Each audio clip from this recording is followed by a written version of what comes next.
We haven't had enough. You're on, guys. Okay. Is YouTube not working still, or? Good evening, ladies and gentlemen. Welcome to tonight's episode of the Paranormal Encyclopedia. I am, as always, your host, Kevin Mears, demonologist, paranormal investigator, and the Paranormal Encyclopedia. I'm joined by my co-host, Brian McKinley, author and godfather of paranormal thrillers. Okay, so we have an absolutely fascinating topic to talk about tonight. Oh, Namely, boy. Me. Rolls eyes. But before we get into that, we should talk about our sponsor, which would be Audible. Folks, if you're not familiar with Audible, where have you been? What rock are you hiding under, really? Yeah. It's a source of tens of thousands of audiobooks on a huge range of subjects. Both fiction and nonfiction are on there.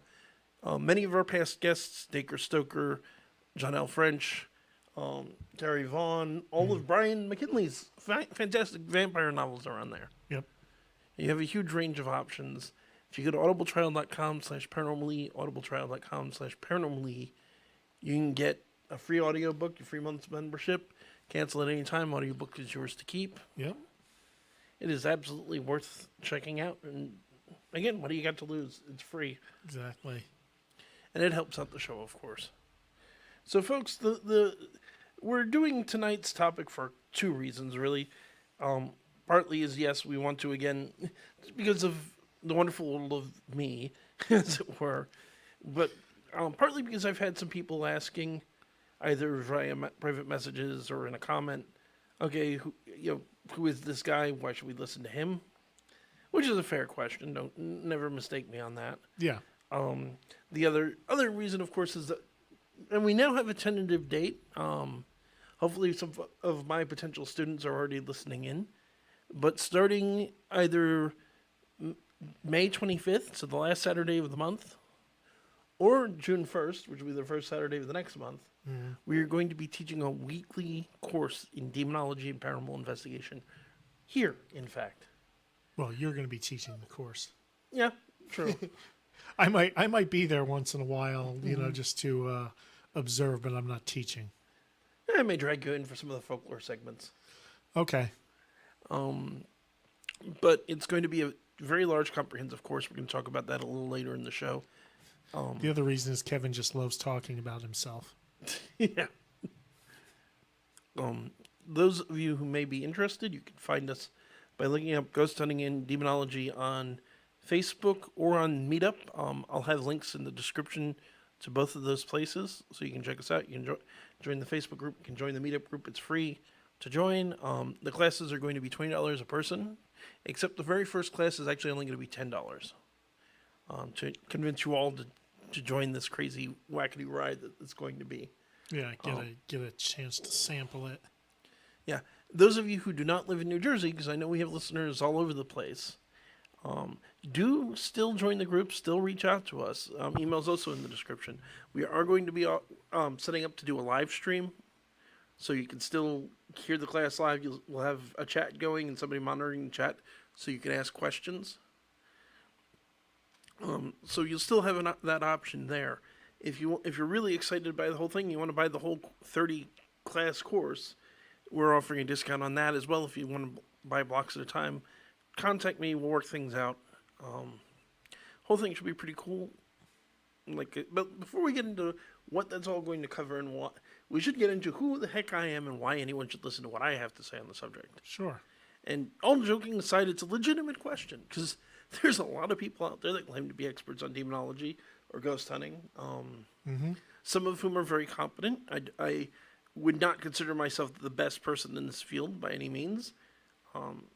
In fairness, I would, with less modesty than perhaps I should have, I would probably put myself within the top 10 in the United States. Specifically for demonology. For I'm not a parapsychologist, and we can get into that too. And certainly for lay demonologists, because we're very uncommon. Most demonologists are priests. But at any rate, my name's Kevin Mears. I have been a demonologist for 20 years. More than that, actually. I am 42 now. I first formally started studying the subject when I was 18. And this is keep in mind, I started studying demonology as a subject at 18. Before that, I spent most of my life studying ghosts, vampires, werewolves, mythology, folklore, religion.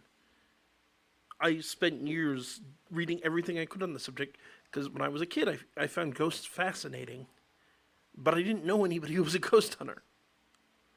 You know, all I had was myself, a Polaroid camera, and what I could figure out on my own. And, you know, over time, I read more and more in college. I saw Anne Lorraine Warren do a lecture at my college, which helped turn me more specifically towards demonology. And then late 90s, I hit a rough patch. I fell out of college because of dumb mistakes I made. I mean, I'm not going to blame anyone other than myself. Yeah, my voice does sound off today, doesn't it? A little scratchy. I don't know. Eric in the chat commented. I don't know why, Eric, but I've noticed it, as is Brian. But anyway, I was commenting on I had come back to New Hope, Pennsylvania, which is where I grew up, which is a great place if you're interested in ghosts, because everything in that town is haunted. But I'd come back there, and I was looking to find out more. I started posting on message boards, and there's a group, Philadelphia Association for Critical Thinking, FACT. And I was posting on their message board, strangely enough, despite the fact that it's a group of skeptics and disbelievers, because people were asking about, well, I think my house is haunted, what should I do about it? And I was trying to tell them what to do as best as I could from years of reading. And I get this email. Hey, you kind of seem to know what you're doing. My name's Lou Gentili. Would you like to work with me? I'm like, okay, who's Lou Gentili? And, found out a little bit more about him, that he was a student of Ed Warren, I mean, specifically. And I'm like, okay, let's talk about this. And I started, we corresponded for a while. I wound up doing a case with one of his side investigators in New Jersey. Actually, I even want to say before I actually physically met Lou, bizarrely enough. And then eventually Lou and I would meet at the Barnes & Noble in Oxford Valley. It was raining, I remember distinctly, because he ran out of gas. So I had to go. We were supposed to meet at the Barnes & Noble. I'm sitting at the Barnes & Noble waiting, and I get this message, hey, I ran out of gas. Could you come pick me up? Nice.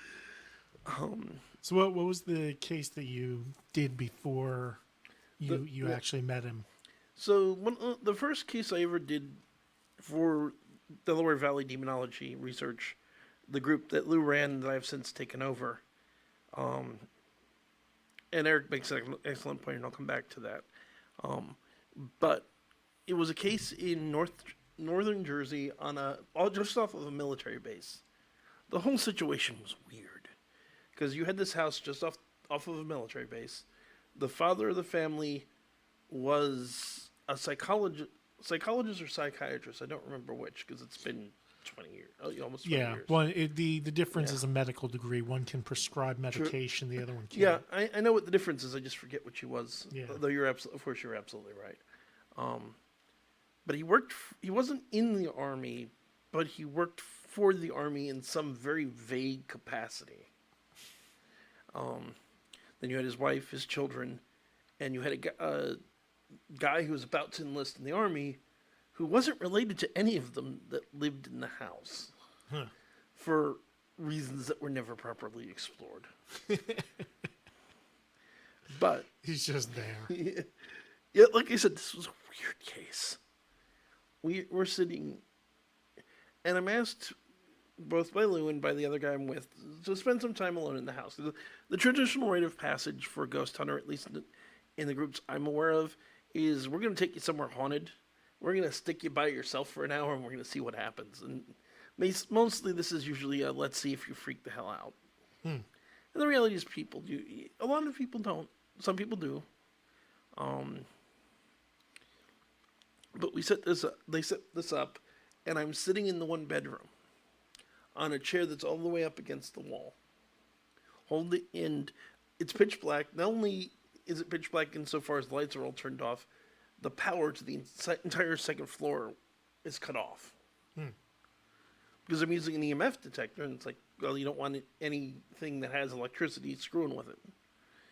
And I'm sitting there waiting for something to happen. And let me tell you, folks, especially those of you considering taking the class, 90% of paranormal investigation is sitting on your rear end waiting for something to happen.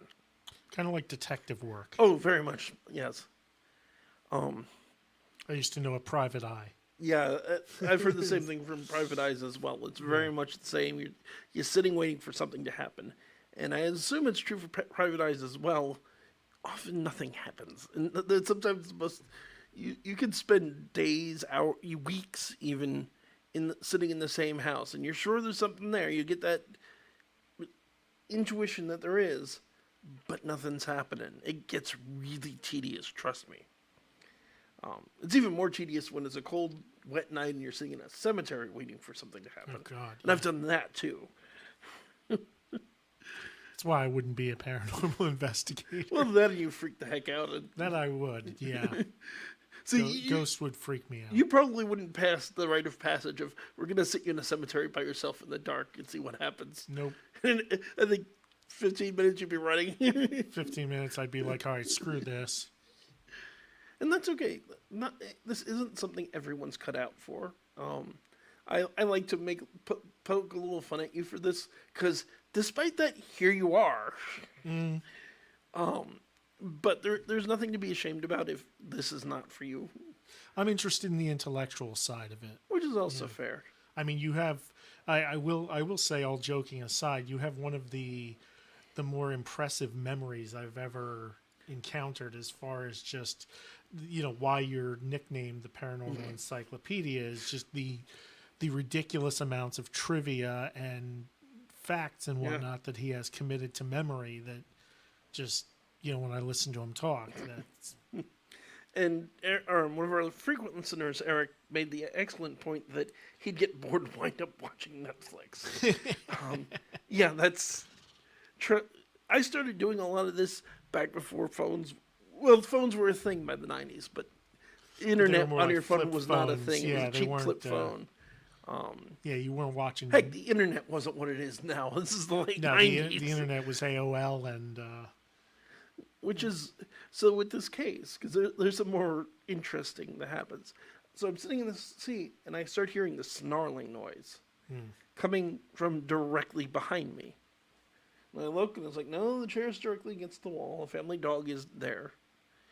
And it stops, and I'm sitting there like, okay, something's here.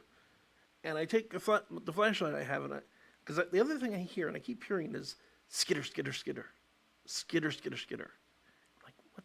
And there's a cage, not a cage, like an aquarium on the side of me. And it's not a fish aquarium, it's wood chips. Terrarium, I guess. Yeah. See, this is why I keep you around. You remember names I don't. There's so many paranormal facts stuck up here, the normal things. I got to be good for something, Comic relief. Once in a while. You ask good questions. And it's good to have the more skeptical mindset that you and Chris bring. In all seriousness. But skitter, skitter, skitter, skitter, skitter, skitter. I keep shining the flashlight at the terrarium to see what the devil's in there. And then finally I see it.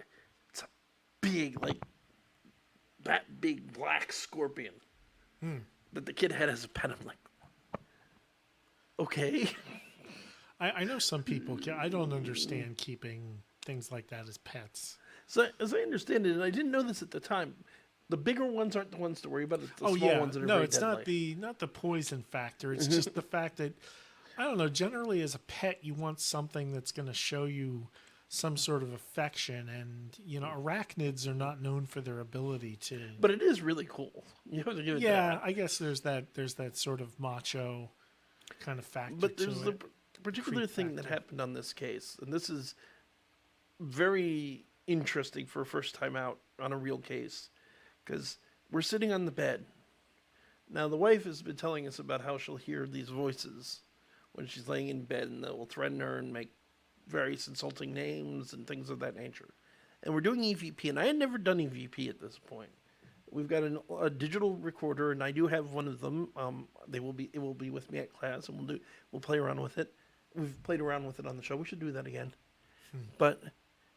And we started asking questions. And we're sitting in the pitch black, and there's a light on it, and light that goes on when it's, it flashes when it's recording, when it's just running, and then it stays steady if it's recording something.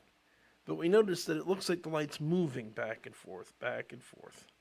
So it's like we shine the flashlight on it, and it goes from being set like that, maybe 3 or 4 inches from the edge, to like that, where the tip's right on the edge of the dresser.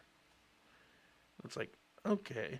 And we start taunting the spirit a little. It's like, you didn't move it. Something else happened. You couldn't do it again. And we didn't, but when we play it back, we hear this voice.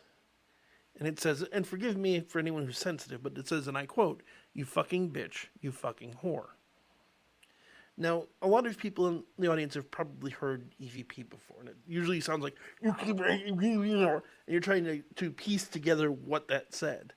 No. This is as clearly as I'm speaking right now. In a distinctly male voice. And this was something you didn't hear audibly. No, it only came... Exactly. This is what I mean about the good questions. Yes, you're exactly right. We didn't hear it. It only got picked up by the recorder. And then that was about the end of that night. We went home, went there a few more times, had a bunch more weird things happen. Kind of turned into one of those. There are certain cases. There are people, mostly deliverance ministers, to tie into last week's, that'll tell you they can get rid of every demon they come across. Nobody can do that. So if somebody really wants a demon in their life, there's nothing you can do about it. This family was a case like that. We don't know for sure, but there was good evidence at least one or more people in the house was practicing black magic. Okay. Probably at least 2, actually. Oh. And that's what was causing the problem. So it wasn't something that you were that you were able to solve in the end. No. And there's a lot of cases in my career that have been like that, where it's like, there's nothing we can do. If somebody, like I said, if somebody wants a demon, they're going to have a demon. But eventually I got to know Lou really very, very well. I did a number more cases with him. And then we had the very interesting experience that leads us here. Okay. So Lou and I are sitting in his basement one night. He lived in Northeast Philadelphia, and by then he was doing a radio show. He did a nationally syndicated radio show called the Lou Gentili Show. You can still find bits and pieces of it on the internet. If anybody's interested and you go to YouTube, for that matter, you can find the Lou Gentili Show Amityville Horror Week, and find tons of them. Right, you've mentioned that one. From this week that we did in Amityville, including some of the people that were originally there in the house. But anyway, we're sitting there, we're just hanging out, we're talking, and I'm getting ready to head home. He's going to do the show. He's like, "Well, why don't you stick around and we'll see what happens?" So the show started, I want to say, at midnight at the time. Because we changed the time over the course of the show, because we did it for years. What was supposed to be a 2-hour show ran 6 hours. We looked at each other and went, "Okay, let's do this thing." And that's how I got into radio. That's what brings us here, and why I'm doing this now is as a lark, hey, let's see what happens. We had a massive success. I mean, at the heyday, the show was incredibly popular.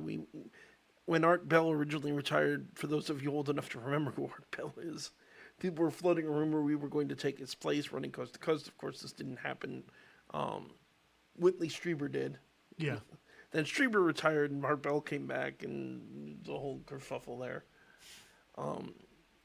But we had an amazing run. We had Bruce Campbell, the famous actor. We had George and Kathy Lutz. We had Chris Lutz, one of the 3 kids. It's the only interview he ever gave to the best of my knowledge. We had, I forget the lady's name. You might know. There's a woman, they call her, in Hollywood, they call her the Vampire Lady. She was in like 3 of the 4 Bloodstone movies. Oh. The Full Moon movies? The Bloodstone subspecies. Subspecies, yeah. Denise Duff? Yes, that's it. Okay. She was a very lovely lady. Yeah, she seemed very cool from like the behind the scenes stuff. We had her on. We had Bigfoot experts, UFO experts, and the thing is, and people may wonder, if you haven't listened to the past shows where I've explained this, why I call myself the Paranormal Encyclopedia. This actually relates to why. See, back in the day when I did the show, Lou and I made fun of each other on the air relentlessly. And we have people who listen to this that listened to that back in the day. They can tell you. And one of the things Lou used to tease me about was that I was a walking encyclopedia.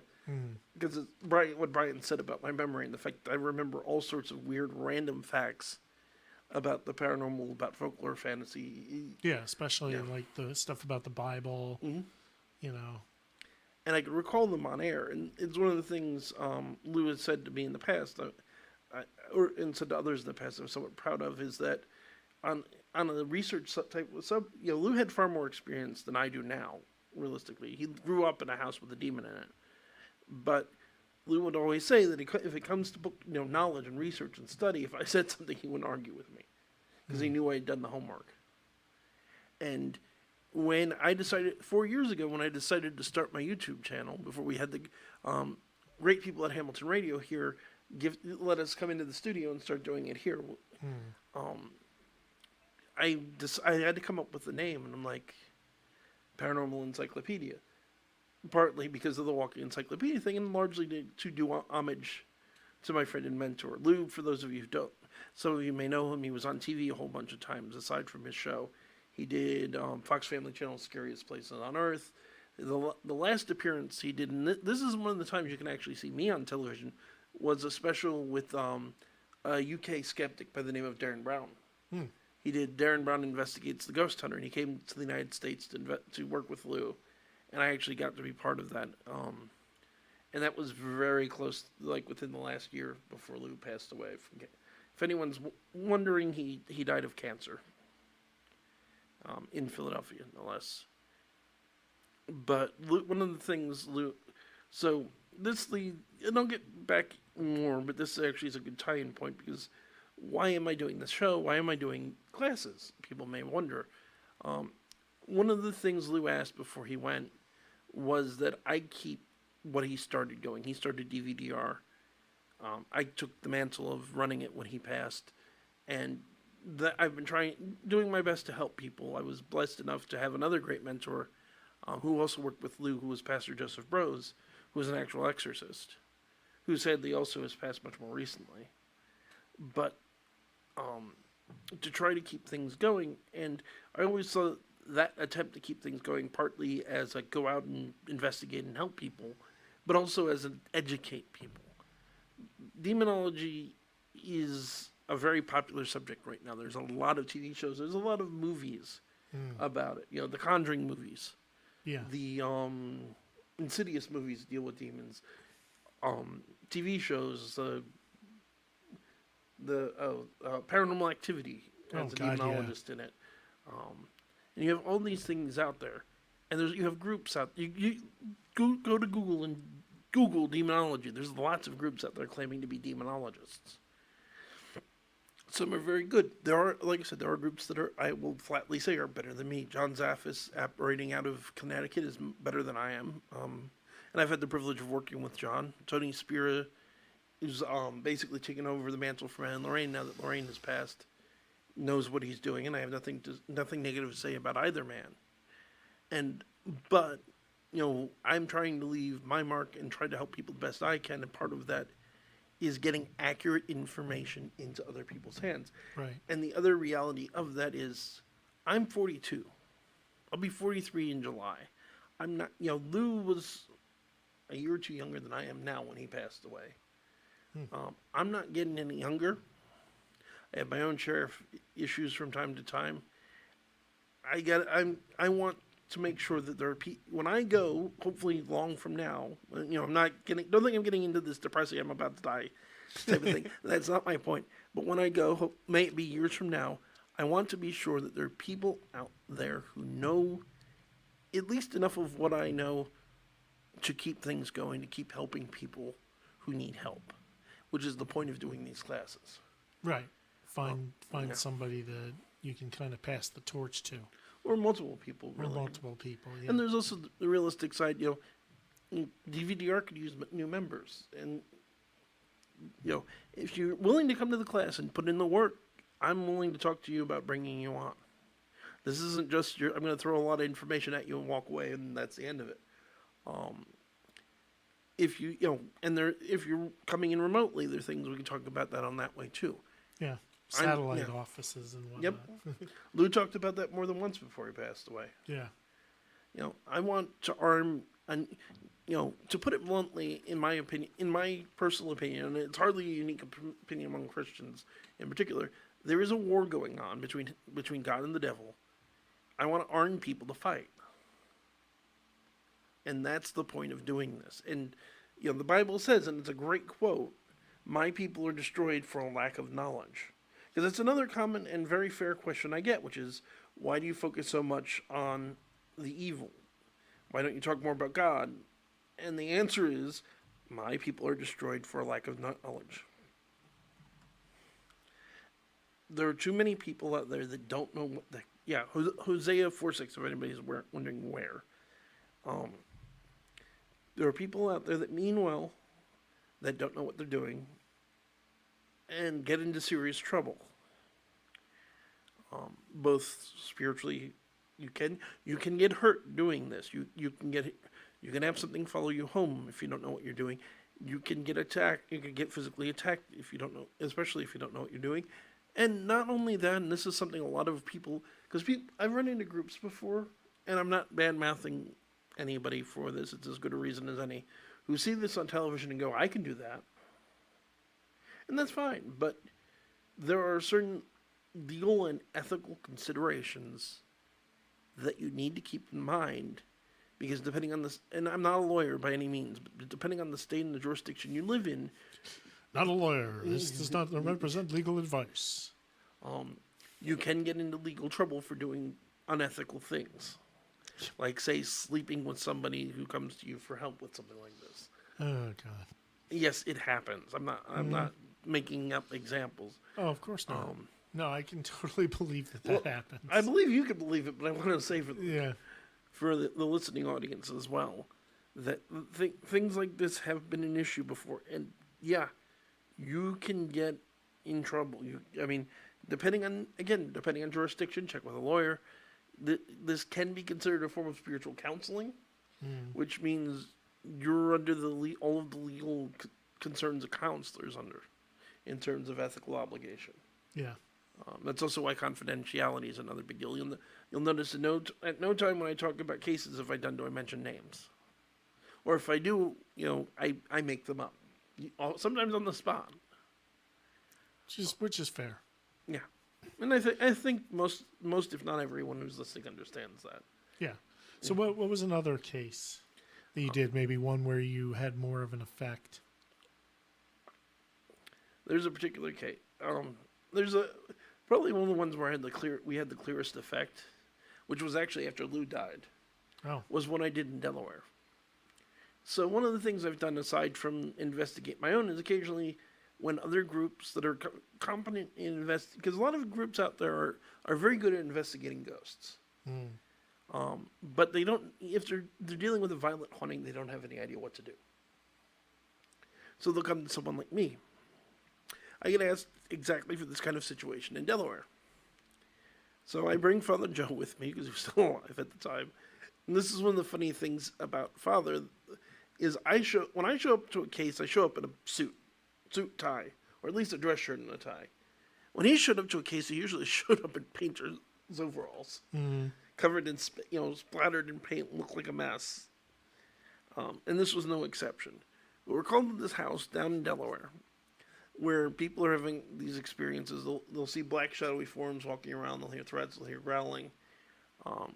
And specifically, they all started playing with a Ouija board. And that's where the problem started. So we go down to this house. The other absolutely fun part, and this was a new one on me because it was legal as opposed to the other time, and I'll get back to that one. But they had a human skull that they bought off of eBay or something to that effect. They bought it off. I don't know for sure if it was eBay. I may not have known at one time. I don't know for sure, but I do. It was some internet thing, and technically it's illegal to sell human remains. There's a workaround, which is spend $300 to buy this photograph of a skull and get with it a real skull. Because you're not selling the skull, you're selling the photograph. Wow. Nice. And I thought we had a struggle. Yeah, the first time I heard skull, it's like, oh crap, this is bad.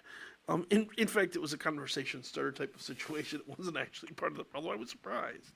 But we set foot in this house, and the first distinct thing that happens is the family had decided, and I'm not generally a fan of this for liability reasons, that once we set up and we're ready to go, they were going to go over to the neighbor's house, and they were going to be there while we did the investigation. While we're getting set up and they're getting ready to leave, one of the investigators is over by this walk-in closet with an EMF detector and it was a combination EMF and a thermometer, basically. Okay. And it starts going crazy, like there's a big EMF spike in the area. And the investigators are all, what's going on over there? And go walk over and check it out. Meanwhile, Father, and the other investigator of ours that we'd brought with us are like, this isn't good because family's freaking out. And whatever you do on a case, you don't want to freak out the family. So Father just walks over, very nondescriptly sprinkles some holy water and says a silent prayer. All of a sudden, the EMF detector dies. Not like it stops working entirely, just huge signal to no signal at all. The rest of the night, we don't pick up a signal there. Also, lo and behold, literally right on the other side of that door is where the Ouija boards were. And the skull. Now, we actually happened to have with us an electrical engineer at the time. And we went later down into the basement, and he checked all through that area. Couldn't find a source of the signal we picked up. Okay. And while the EMF detector worked in other places, we never picked another signal up in that spot that night, which is interesting. The other part... Whatever it was, GTFO'd. Yeah. So we wander around the house a bit. And we're seeing lights moving around. But we're not having anything like, oh my gosh, happen. So it's about the end of the investigation. We're all sitting in the living room doing EVPs. We have recorders going. We have this new toy. I hadn't heard of it at the time. Although I now have added one to my collection. I will also be bringing this to classes, which is called the Spirit Box. Spirit Box scans through radio signals and spits out words. So we're sitting around and we're asking questions. And occasionally we get answers, but every time the circle of questions comes around to Father Joe, the answers are always expletives. And in the night, I go to the family. We go up to the family because originally I was just introduced as another investigator. I say, okay, so here's the deal: you got a demon in your house, and the reason you have a demon in your house is there's 2 Ouija boards.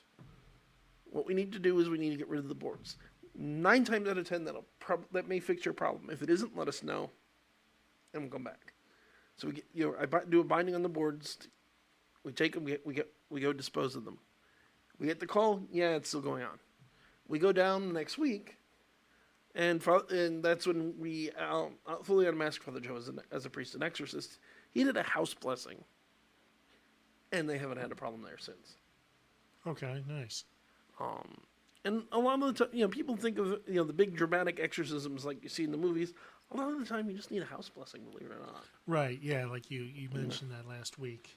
And I don't recommend that people that don't know what they're doing do house blessings if you think you have a problem, because if you do a house blessing and you don't know what you're doing, what are you going to do if something goes wrong? But you don't necessarily have to be a priest to do a house blessing.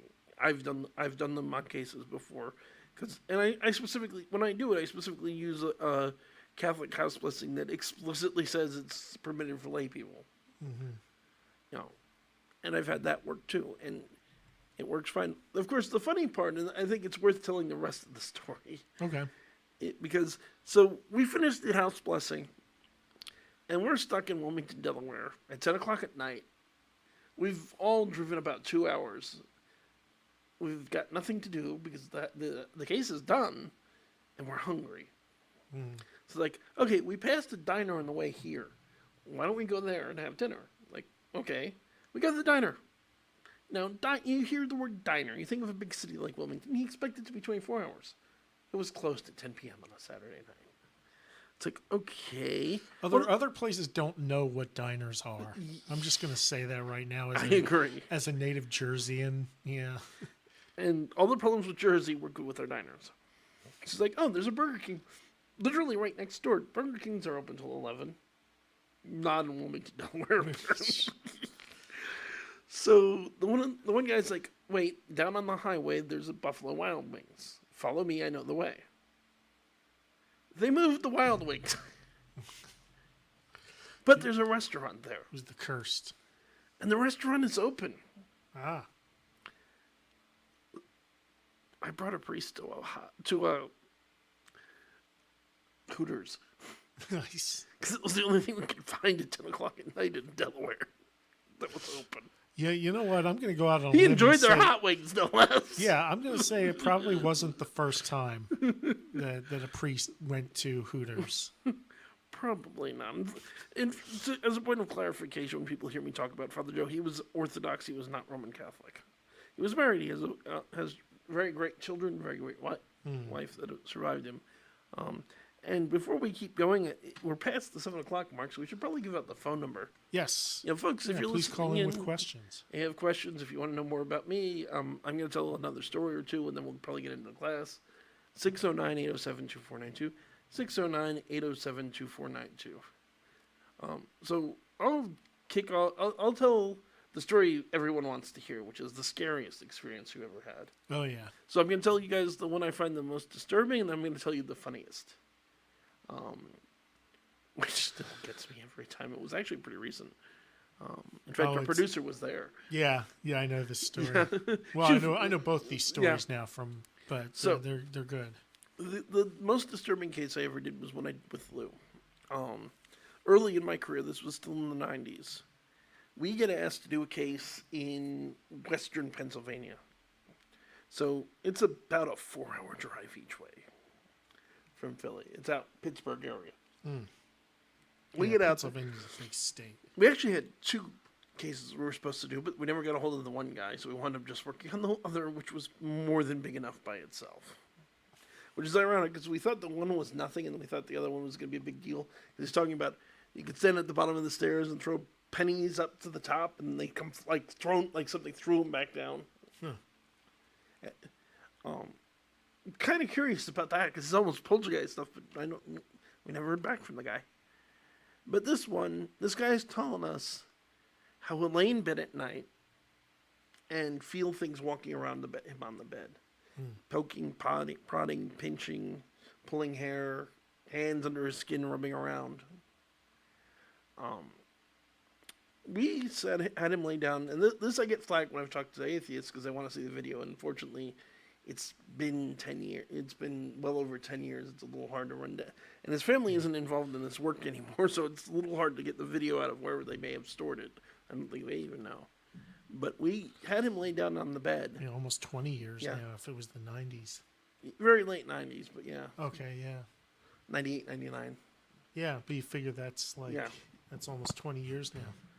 But, and oh God, the computers, it's probably saved on a computer somewhere, and the computers would be so out of date at this point. Yeah. But we have him lay down, we set up an infrared video camera in his bedroom. We run a feed to a monitor, and we're sitting there watching it.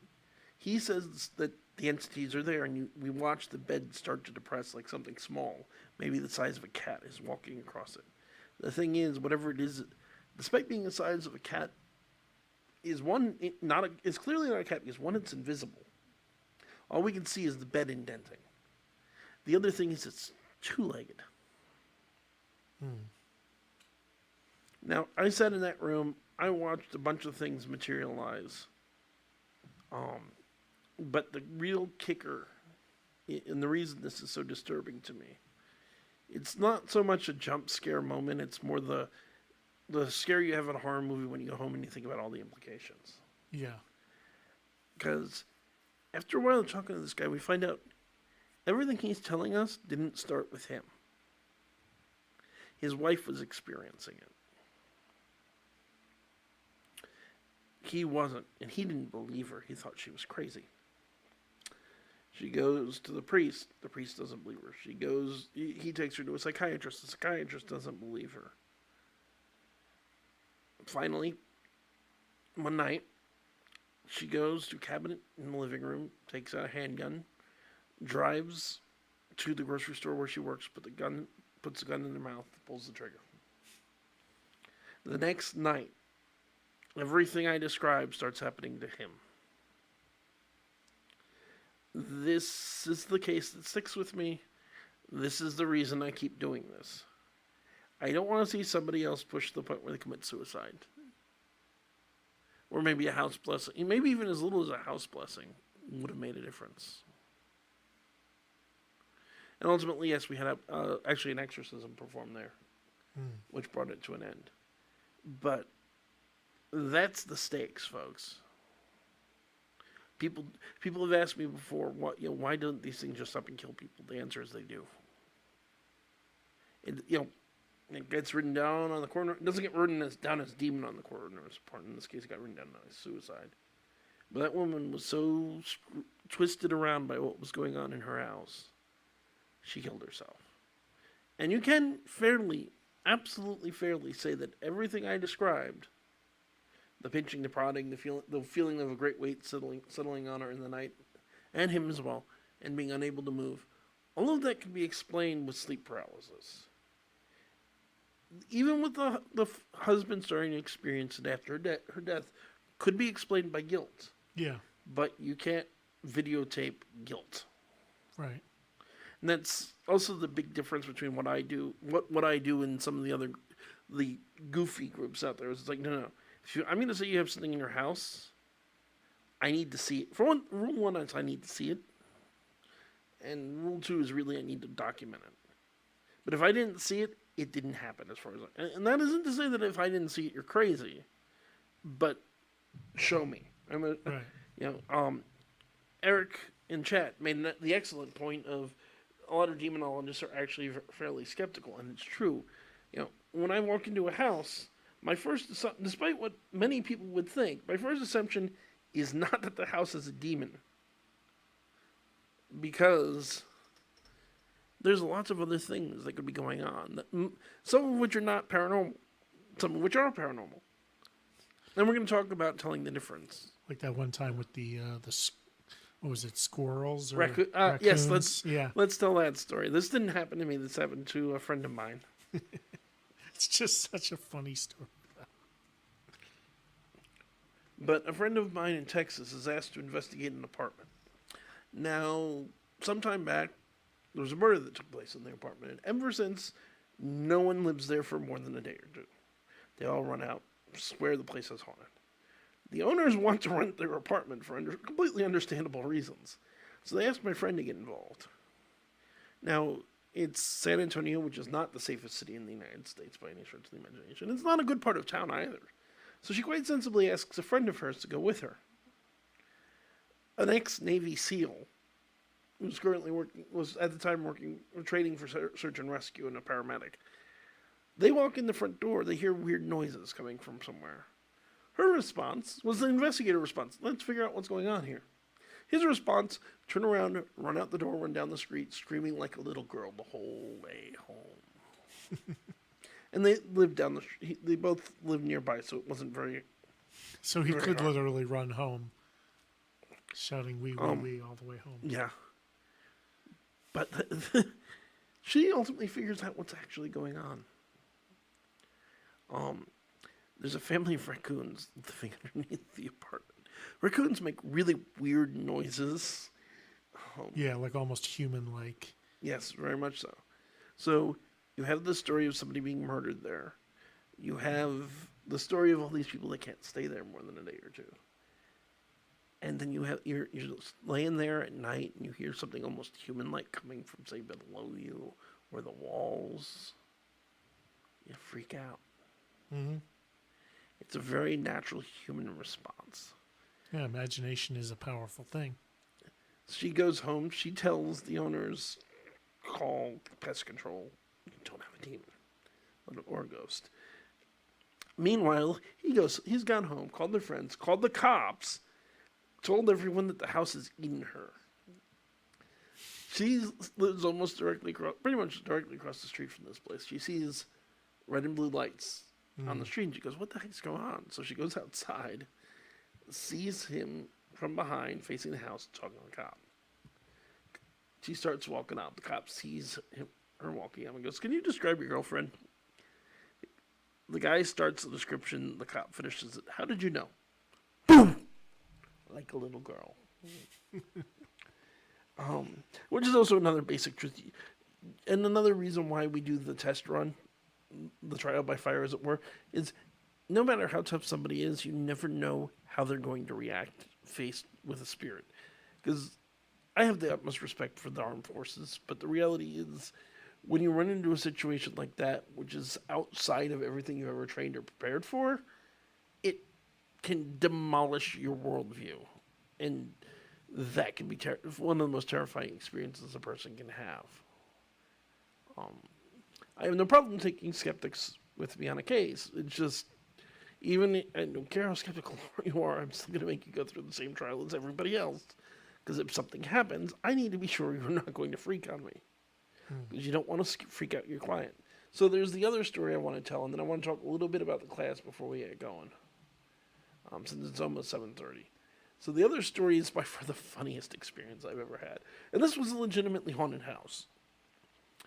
I get called to do a case that's right around the corner from where I live, like 5-10 minute stops. So I go to two investigators, one being our own producer, the other one being a friend of mine, and the three of us head out there. Now, my fiance and I share a car, and she was doing something else at the time. I don't remember what. It's not really relevant to the story anyway, because she is not an investigator, which again is fine. But I needed a ride, so our producer Beth picks me up.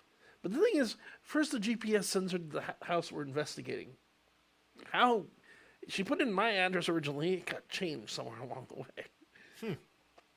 We get over there. We're walking the house. It's got this feeling to it. Yeah, there's something going on. And the family, we talked to the family, and they were having these experiences. The little girls, I mean, one of the more disturbing parts of the story was how the little girl had a demon appear to her in a dream and tell her that demons could be good. And it started looking out like something demonic and horrible and then changing to something more angelic looking. We're getting the feel in the house. We're getting some lights in the house. We do some EVP in the house. And it's like, okay, so here's the deal. If we need to get a priest involved, we need evidence, so we're going to do some EVP. But most likely, we're going to nip this in the bud right here, and I'm going to just do a house blessing. Like, okay, well, whatever works. So, so at this point, I had left the holy water in the car. And I turned to Beth and go, "Could you go grab the holy water for me?" Now, the family has multiple dogs, one of which was sitting right next to me on the couch. The moment I say, "Beth, could you go grab the holy water for me?" the one sitting on the couch jumps up, starts barking her head off, and races across the house to the back door. And the instant she hits the back door, she just calms down. The mere suggestion of getting the holy water chased the demon out of the house. We did the house blessing, went room to room. It was a very small demon. So you say it humorously, but yeah, actually, it probably was. Yeah. We went room to room. We did the prayers. We blessed everything with holy water. Then I went out to the backyard, covered the backyard because it was the more sensitive members of the team could tell me it was sitting, and even I could kind of tell it was sitting on the electrical wire running over the backyard. It made sure it's like, no, you don't get to stay here either. Go home. And praise God, she hasn't had an issue since. So we're almost out of time. So let's touch on the class itself. So, as I said, the class is a total of 30 sessions, and its main aim is if you want to start doing what I do. This is the sort of thing you need to know. That's not its only purpose. I personally tend to think, and Brian, tell me if you agree or not, I think writers might get something out of this just because of the folklore aspect. Oh, yeah. Yeah, definitely. That's why I attended a couple of, when he did these before, I attended a few of them just to listen in and sort of pick his brain. Another group that I think would find use in this is, like I said, there are groups out there that are very good at investigating ghosts, and you probably, there are classes in here because I'm going to go over like how to do EVPs and things like that you probably already know, but learning how to deal with violent hauntings is something you might not know, and that's another reason to come. to give you an idea, this is meant to be comprehensive. We're going to do the history of the paranormal, and going from modern, the ancient times of Babylon, Sumeria, up into the modern era. Ghosts, angels, and demons, what the difference between them are. We're going to cover the religions of the world. We're going to cover psychics. We're going to cover the ethics of ghost hunting. We're going to actual practical paranormal investigation stuff, critical thinking, and some of the other explanations, how to protect yourself from spirits, conducting an interview and on site with the client, how to do the walk through the house, EVPs, photographs, all that kind of thing. There will be an expectation of people writing a paper. There's going to be an expectation of people taking an exam. This will be graded. If you can go to the Facebook group, Ghost Hunting and Demonology courses, and download the class syllabus to get it. Although that's going to get tweaked a bit. This is meant to be a comprehensive course. This is meant to take all the things that in 20 years of doing this, I have personally found useful, and give you as good an overview of it as I possibly can. Another commenter mentioned, and this is also true about people using spirit boxes and some of these things very disrespectfully, particularly here on YouTube. And we're going to go over that too, and why that's a bad idea, and the controversial idea of provocation and when it is appropriate and not appropriate to use it. There are people that are probably going to look at the syllabus and say, yeah, I only need half of these classes. My advice, and this is going to sound like, I want the money, and I'm not going to say that the money would hurt, but my advice is to take the entire course, because you may not think parts, like, you need to know about obscure Eastern religions that almost no one practices in the United States, but you'd be surprised. Every topic I put in there is based on things I've actually found useful doing this. Mm-hmm. The knowledge of folklore can come in handy. If you get a perfect example of where something that isn't traditional Christian demonology or ghost hunting may come in handy, and that's something else I'll get into in a second, is a case that happened in Maryland, country club. Every night they lock up the bar. The next day, all the chairs and tables are pushed into a very specific pattern, as if people are marching around the bar. There was an answer to how to fix that. Actually, multiple answers on how to fix that. And exorcism wasn't the best choice, nor is it the choice that they went with. And that's another type of spirit called fairies. I mean, it's classical fairy folklore. If you know anything about the myths and legends of Ireland and other places that talk about fairies, fairy processionals like that show up a lot. And knowing that could save you a lot of time and a lot of trouble trying to run down a priest, when you could just, the way they resolved it was they got the country club to build a beautiful, elaborate garden to give them somewhere else to go. A simpler solution that somebody could have suggested: make a path. Just give them an area to walk around in. A lot of things you don't think are relevant can be, is my point. So, like I said, first class we're looking at either the last weekend in May, the 25th, or the beginning of June. Amisha just reminded me I have an engagement. I think it's actually the first weekend in June. So it may be the second Saturday in June. First class is going to be $10. So you guys can come, you can hear, you can speak to me myself and decide if this is something you think is worth doing, or you can stream in, because again, we're going to have that option. If you want to do the entire 30 course run, second weekend in June. So it'll be the first or second weekend of June, either the last weekend of May, the 25th, or the first weekend of June will be the first class. So that'll be either May 25th or May 1st. And then or June 1st, And then the second weekend of June, we'll have to take a break while I'm out of town. And then we'll continue. Like I said, you can buy them one at a time. You can buy them all at once. You can buy them in bulk, in patches. And you talk to me, and we can figure out pricing for all of that. Ghost hunting and demonology and ghost hunting 101 on Meetup. Ghost hunting and demonology classes on Facebook. Links are going to be in the description. We should touch upon our other sponsor, and then we should get out of here for the next show. Yes. So, folks, aside from keeping yourself safe from spirits, another thing important is to keep yourself safe on the internet. I think that might be the best lead-in. That's the best segue we've done for this one. Yeah. And, it's a serious issue these days. You've got hackers. You've got identity thieves. You've got people trying to get your credit cards. A really good way of countering that is what's called a virtual private network, or VPN. One of the best on the market is Nord. Nord sets up, you log into their server, and then from there, and it's not, let me clarify for anyone who's listening who's thinking it, this isn't hard at all. It's actually very easy, very convenient. But you go onto their server, and then from there you're going onto the internet, which means you now have military-grade encryption, double encryption, protecting everything you do. Prices are very low. It's as low as, I want to say, $20 a month.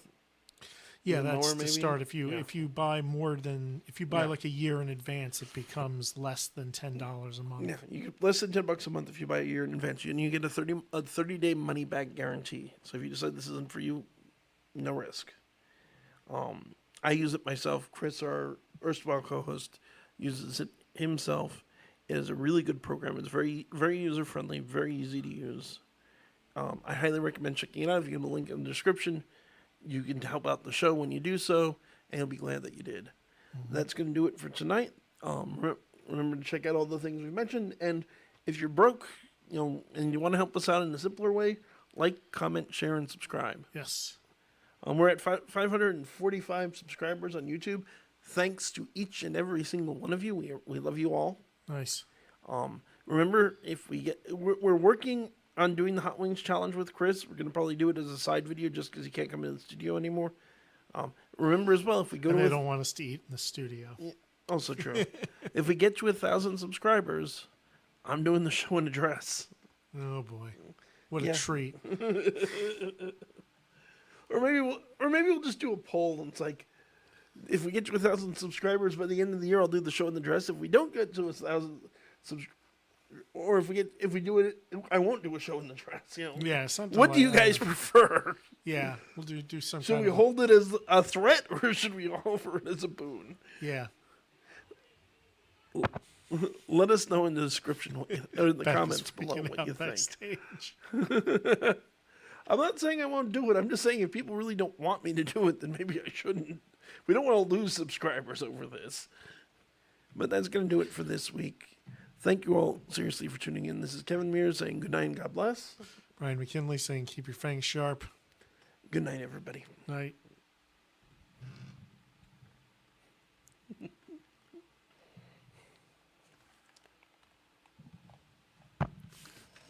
Not bad. Yeah, no, I think that went well.